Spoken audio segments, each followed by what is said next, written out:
Dear friends, we are in very crisis. The COVID phase has reached a critical phase. Here all the patients which we are facing are coming in terminal phase.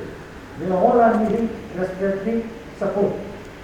So, just to highlight it, I want to emphasize on the point that we all be using the equipment just to help the patient, just to support the patient, just to ease out his working, and just for that purpose the BiPAP equipment is a very useful equipment. I will introduce Dr. Kishore Juniwala, who is a in our department and he has got a very practical experience, and he will demonstrate you the different parts of the BiPAP. First, you all know that what is that BiPAP instrument. Kishore, please brief them the equipment. Very good afternoon, everyone. We know this is a crisis time. Each and everyone should know how to operate the BiPAP machine, and this should be even our nursing staff, our ward boys, our doctors, our anesthesiologists, our PG students of various departments. We know that BiPAP people are using at a home is for the domiciliary care, but we know that by the intubation and mechanical ventilation, we are losing more and more lives. And in this pandemic, BiPAP becomes a savior. So we must understand the savior. I am just giving you the very practical tips, because whatever the machine and things are available in our hospital. So first, the equipment. Kishore, may I interrupt you? Sometimes you use the simple language also, so that some of the paramedics and the nurses can't be benefited. Sure sir. ये हमारा BiPAP machine है ना? BiPAP machine, CPAP machine, इसी machine को कहते हैं. इसमें अलग अलग मोड होते हैं जो हमारे हॉस्पिटल में मोस्टली अभी अवेलेबल है अपने NMCH में. इस BiPAP मशीन को आप देखें, BiPAP मशीन ऐसे मौजूद है. एक ये अटैचमेंट है, ये आसानी से निकल जाता है, जिसको कि हम लोग ह्यूमिडिफायर कहते हैं. तो पहले हम ह्यूमिडिफायर से शुरू करते हैं. BiPAP मशीन में जैसे ही आपने ह्यूमिडिफायर को आसानी से इसमें निकाला, और इसमें आपको ये एक हुक है, इस हुक को आप ऐसे ऊपर करेंगे. इसके बाद आप इसमें पानी डाल दें. आपने इसमें पानी डाल दिया, बस पानी के बाद यहाँ पे एक मार्क बना हुआ है, इस मार्क तक पानी को डाल दें तो ये ह्यूमिडिफायर की तरह काम करेगा. इसके बाद आपने मशीन में इसको लगा दिया पुश. अब 2-3 चीज और बातें हैं. एक, इसके पीछे में ये प्लग है, ठीक है.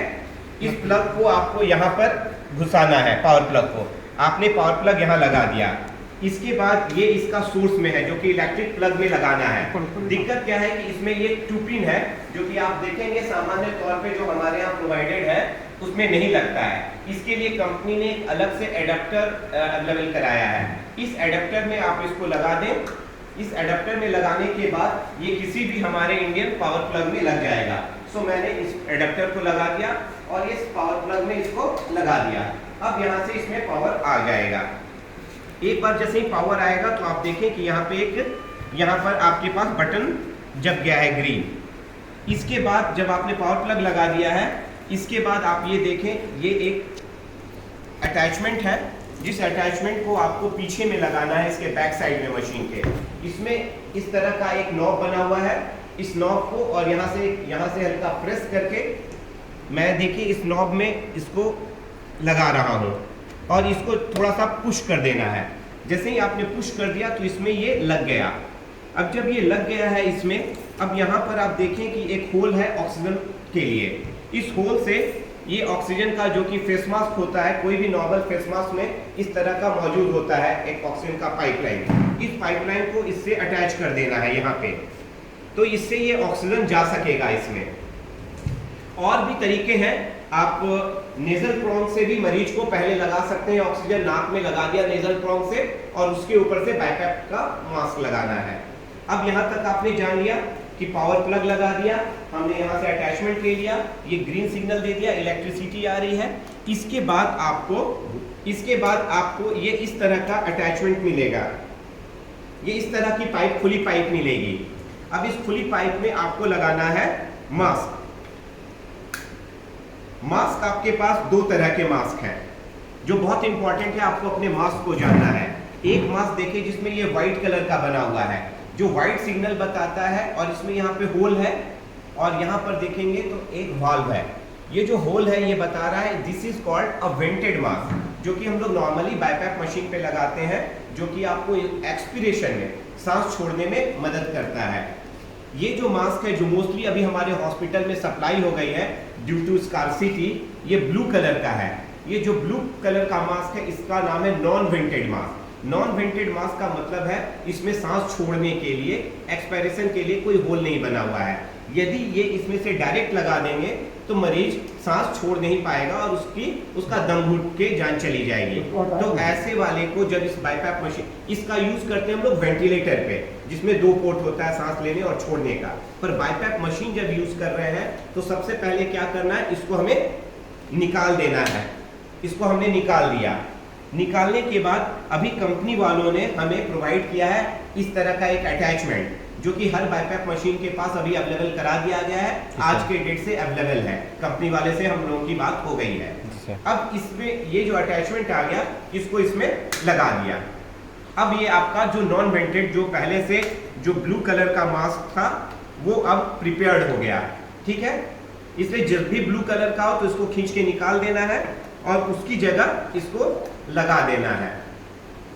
तो ये हमने लगा दिया, और जो ऑलरेडी व्हाइट वाला मास्क है उसको व्हाइट को उसमें कुछ नहीं करना है। जब ये अटैचमेंट आपको मिल गया तो यहाँ पे एक्सपिरेशन के लिए, सांस छोड़ने के लिए रास्ता बना हुआ है, होल्स है। इसको आपको इस अटैचमेंट में लगा देना है। ये मैं सिर्फ इस मशीन के लिए बता रहा हूँ, दूसरी मशीनों में चेंज होगा, पर हमारे हॉस्पिटल में इसी कंपनी की मशीन अवेलेबल है जिसके लिए मैं आपको बता रहा हूँ। अब जब ये लग गया तो अब आपका अटैचमेंट तैयार हो गया, आपका ऑक्सीजन का पाइप तैयार हो गया, नेजल प्रोंग से आप ऑक्सीजन दे रहे हैं। अब आपके पास क्या करना है, इस ब्लैक वाले को जो कि ऐसे ओपन करके रखा हुआ है, इसको हम लोग कहते हैं हार्नेस। इसको कहते हैं हार्नेस। इस हार्नेस को टाई करना है। इस हार्नेस को कैसे टाई करना है, इस हार्नेस को आप चाहे तो पीछे ऐसे, यहाँ पे ऐसे टाई कर सकते हैं आसानी से। अब इसको टाई कर देंगे तो इसमें दो अटैचमेंट्स है, जैसे कि इसमें बना हुआ है ये दो होल। तो ये जो हार्नेस का जो दो होल है, एक इधर हो जाएगा, एक इधर से घुस सकता है। तो पहले आपने हार्नेस लगा दिया पीछे में जैसा मैंने दिखाया, उसके बाद ये दोनों होल में आप इसको अटैच कर दे, ये अटैच हो जाएगा।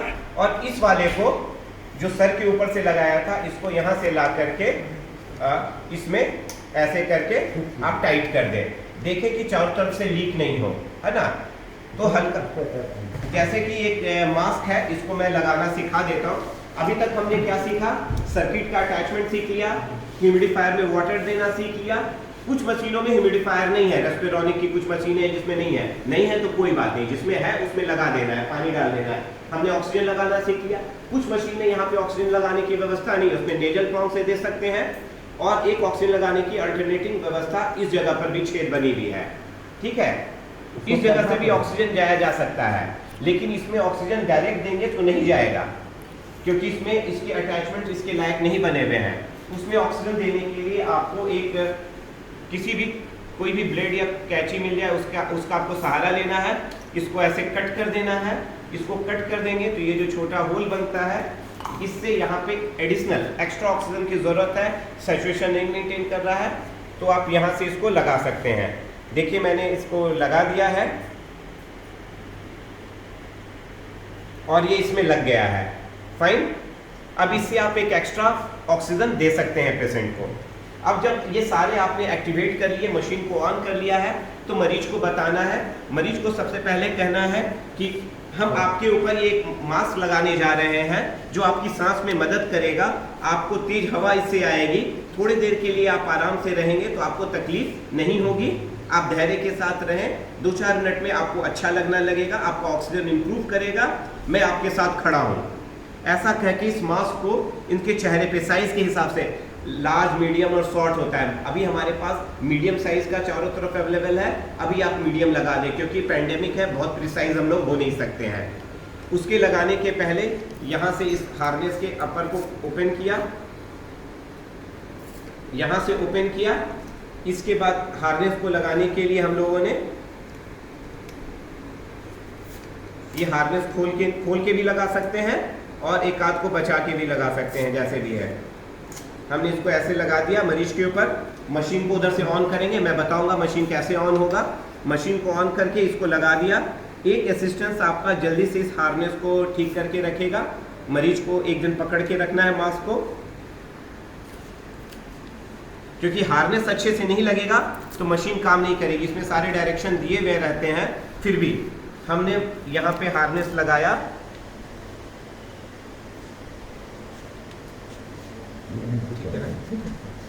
हाँ, हार्नेस हमने लगाया।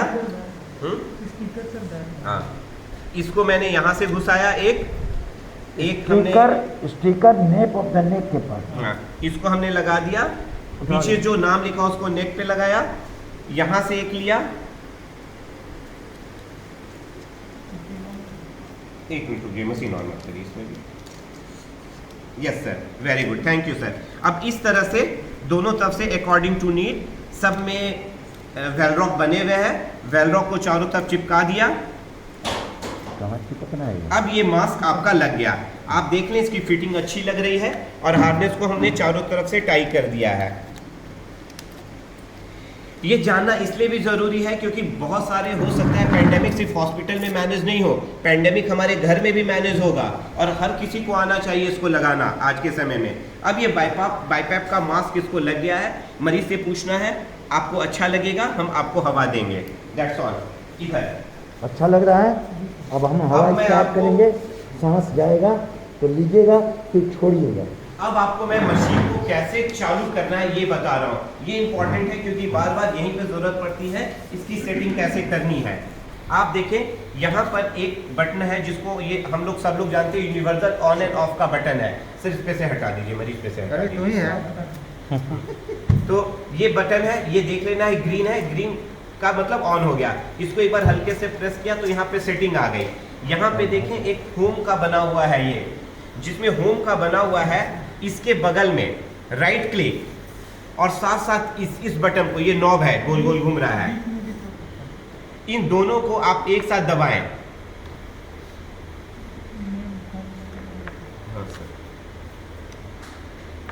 होम आ जाएगा। होम जैसे ये दिख रहा है, इसमें माई option and monitoring.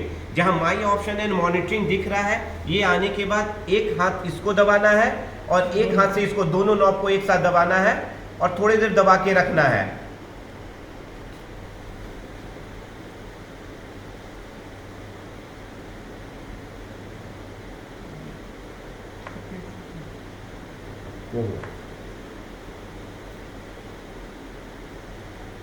Monitoring, digital monitoring.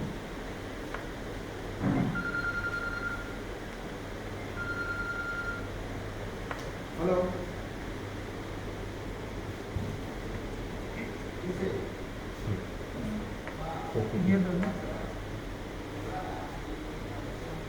Yes, जो दोनों को थोड़े देर के लिए है ना पेशेंस रखना होगा। हमने क्या किया, इन दोनों को एक साथ दबाया, इस तरह दबाया तो यहाँ पर आपको सेटिंग लिखा हुआ आ गया।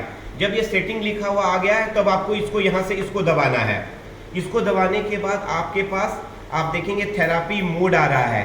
मोड हमारे पास इस समय आपको जानना है, जो इम्पोर्टेंट है 2 मोड। अभी जो आपको यहाँ पे लिखा हुआ है ST मोड, यदि इस मोड को मैं यहाँ पे क्लिक करता हूँ इस बटन को, तो आपके पास CPAP, S, ST and T mode और IVAPS है। IVAPS भूल जाइए, T भूल जाइए, S भूल जाइए। इस पैंडेमिक में हमें 2 ही पे फोकस करना है, CPAP पे और ST पे। ST का मतलब होता है स्पॉन्टेनियस एंड टाइम साइकिल। जो पेशेंट अपना सांस नहीं भी ले रहा होगा उसको ये मशीन जो है बैकअप रेट पे सांस दे देगी। तो ST और CPAP जो माइल्ड कैटेगरी के पेशेंट है, जिनको सिर्फ ऑक्सीजन का जरूरत है, माइल्ड है, जिसमें वर्क ऑफ ब्रीदिंग ज़्यादा नहीं है, जो बहुत तेज तेज सांस नहीं ले रहा है, उसमें आप CPAP से ट्राई करें। तो CPAP पे जब आप जाकर के क्लिक करेंगे तो CPAP में कुछ नहीं करना है, एक सेट प्रेशर तय करना है। इस पैंडेमिक में आप बाकी भूल जाए, 12 पे सेट कर लें। 12 एकदम सफिशिएंट है, चाहे वो पीडियाट्रिक होगा चाहे एडल्ट होगा। पीडियाट्रिक में थोड़ा कम करना पड़ सकता है, पर ऑन एन एवरेज 12 सबसे अच्छी सेटिंग मानी जाती है। आपने 12 पे इसको सेट कर दिया, जो 12 प्रेशर दिख रहा है। अब कुछ नहीं करना है, जहाँ 12 पे सेट हो गया आपको बस यहाँ से दबा देना है, उसमें से आपको हवा आती रहेगी तेज तेज, आनी शुरू हो गई है उसमें हवा, ठीक है। तो इसमें आप यहाँ से आप जैसे ही आपने सेट कर दिया है, आप यहाँ पे हाथ लगा के एक बार देख लेंगे तो आपको यहाँ पे हवा मिलती रहेगी, और जब ये पेशेंट में रहेगा तो चेंजेस आ जाएगा। अब दूसरा मोड जो मैंने बताया एसटी मोड जो जिसमें वर्क ऑफ ब्रीदिंग ज़्यादा है, जो ज़्यादा थक रहा है, वैसे पेशेंट में आप देंगे। एसटी मोड में दो ही चीज़ सेट करनी होती है। यहाँ से आप जाएंगे मोड में, सीपैप यहाँ पे दबाएंगे तो यहाँ पे आ गया एसटी मोड। आप देखें एस एंड टी मोड है। ये एसटी मोड को कलेक्ट करेंगे तो दो चीज़ मांगेगा वो, एक मांगेगा आई पैप और दूसरा मांगेगा ई पैप। डिफ़ॉल्ट सेटिंग सारे मशीन में इस समय पैंडेमिक में बहुत ज़्यादा वेरिएशन की ज़रूरत नहीं है। आप 14/8 पे रखें, एक को 14 पे रखें और दूसरे को 8 पे रखें। 14 हो गया आपका ई पैप और सॉरी आई पैप, और 8 हो गया हमारा ई पैप। ये 14 और 8 पे रखें। और बाकी इसमें आप देखें कि एक बैकअप रेट है। बैकअप रेट मतलब यदि मरीज अपना जब सांस नहीं लेने लगेगा तो मशीन ऑटोमेटिकली 10 का देगी। इसको आप थोड़ा बढ़ा करके भी रख सकते हैं। और इसके अलावा जितनी भी सेटिंग्स हैं उसको आपको छूने की जरूरत नहीं है, सब डिफ़ॉल्ट सेटिंग में। राइट, इसमें बहुत सारी चीज़ें और दिखेंगी आपको, है ना। आप जाएंगे तो नीचे आपको मिलेगा TI मैक्स मिलेगा, TI मिनिमम मिलेगा, है ना, राइज टाइम मिलेगा। तो इस सबको राइज टाइम को मिनिमम पे डाला हुआ है, साइकिल टाइम को मीडियम पे डाला हुआ है। यदि इसमें कुछ चेंज भी हो जाए कि TI कितना है, TI मैक्स का, ये बहुत ही प्रिसाइज करना है। इस पैंडेमिक में प्रिसीजन की बात नहीं है। आप इतना भी रख देंगे चाहे वो TI कुछ भी होगा, मशीन को कम से कम पेशेंट वेंटिलेट हो जाएगा। इसलिए आप अभी बॉदर नहीं हो, उसके प्रिसाइज होने से फर्क नहीं पड़ता है। मरीज आपका वेंटिलेट हो जाएगा, मरीज ऑक्सीनेट हो जाएगा, मरीज की जान नहीं जाएगी यदि TI मिनिमम राइज टाइम थोड़ा बहुत आगे पीछे हुआ तो। मोस्ट ऑफ द मशीन में वो डिफॉल्ट सेटिंग में रहता है, इसलिए आपको उसके लिए बॉदर नहीं होना है। अब आपको दो ही मोड सेलेक्ट करना है, सीपैप मोड और एसटी मोड। सीपैप मोड कब सेलेक्ट करना है? जब पेशेंट को माइल्ड टू सीवियर के बीच में हो, पल्मोनरी एडिमा हो, कार्डियोजेनिक पल्मोनरी एडिमा हो, या कोई पेशेंट बहुत ओबेज हो, उसका हो ओबेसिटी वाले में। और एसटी मोड सेलेक्ट करना है जब पेशेंट को आपके पास जो पेशेंट काफी वर्क ऑफ ब्रीदिंग बढ़ा हुआ है। That's all about the machine. So अभी तक आपने जान लिया कि मशीन को कैसे कनेक्ट करेंगे, मशीन को कैसे ऑन करेंगे, ह्यूमिडिफायर में ऑक्सीजन कैसे डालेंगे, आपके पास दो तरह के मास्क है, वेंटेड नॉन वेंटेड मास्क, उसका कैसे उपयोग करेंगे। आपको ये पता चले, पाइपलाइन पता चल गई, आपको मैंने ये बता दिया ऑक्सीजन कैसे कनेक्ट करेंगे, है ना, नेजल प्रॉन्ग से ऑक्सीजन और साथ साथ एक्स्ट्रा ऑक्सीजन कैसे देंगे, इस मशीन में कहाँ से अलग से ऑक्सीजन देंगे, ये सारी बातें अब आपने जान ली। अब आपको लास्ट जो है कि पेशेंट सिलेक्शन, किस पेशेंट में आपको देना है। एक बात जान लें, ये तभी लगाना है जब पेशेंट कॉन्शियस हो। नंबर 1, पेशेंट कॉन्शियस पेशेंट में लगाना है, अनकॉन्शियस पेशेंट में नहीं लगाना है। पेशेंट वॉमिटिंग कर रहा हो तो नहीं लगाना है। पेशेंट बहुत ज़्यादा डिस्ट्रेस में हो और ऑक्सीजन बहुत ज़्यादा फॉल कर रहा हो तो नहीं लगाना है। बट पैंडेमिक है, गिव अ ट्रायल, क्योंकि हो सकता है पेशेंट को स्टेरॉइड और आपने बैकअप दिया तो इंप्रूव कर जाएगा। इसलिए at this point of time you will apply to all. किसी को कुछ नहीं देने से ज़्यादा बेहतर है किसी को कुछ देना, शायद हम कुछ जिंदगियां बचा सकें। इसके बाद आ जाता है इस मशीन का लिमिटेशन क्या है। एक मेजर लिमिटेशन एक आपको समझना है कि जितनी भी मशीन अभी हमारे NMCH में मिली हुई है उसमें बैटरी बैकअप नहीं है। बैटरी बैकअप नहीं है तो इसलिए इसका हमेशा ज़रूरी है कि ये पावर प्लग से लगा हो। और एक और ख्याल रखना बात, एक बार यदि पावर डाउन हो गया तो मशीन बंद हो जाएगी, ये अपने से ऑन नहीं होगी। तो ध्यान रखना है, यदि कहीं पावर शटडाउन हो जाए और कई एक पेशेंट बाईपैप मशीन पे है तो पावर को, बैटरी को फिर से हमें ओपन करना है। तो यहाँ पे दबा देंगे तो मशीन आपकी रीओपन हो जाएगी। ये मरीज के आसपास जो हमारे अटेंडेंट्स हैं उनको ज़रूर ये बात को हम सब लोगों को बताना है कि इसमें इसके साथ आप पेशेंट को ट्रांसपोर्ट नहीं कर सकते हैं। ये इस मशीन का लिमिटेशन है क्योंकि इसमें बैटरी बैकअप नहीं है। मैंने कम से कम समय में आप लोगों को इस मशीन की सारी यूटिलिटी के बारे में बताया है। और कभी भी दिक्कत हो जाए हमारे एनेस्थीसिया डिपार्टमेंट में सब लोग अवेलेबल हैं, हम सब लोगों की मदद करने के लिए। और इस वीडियो को आप सारे पीसीज के बीच में करें। अपनी ही मशीन है, अपने ही लोग हैं। धन्यवाद। हमारे बीच में मोती सर है, हमारे अभी एक्टिंग HOD हैं। सर कुछ बोले?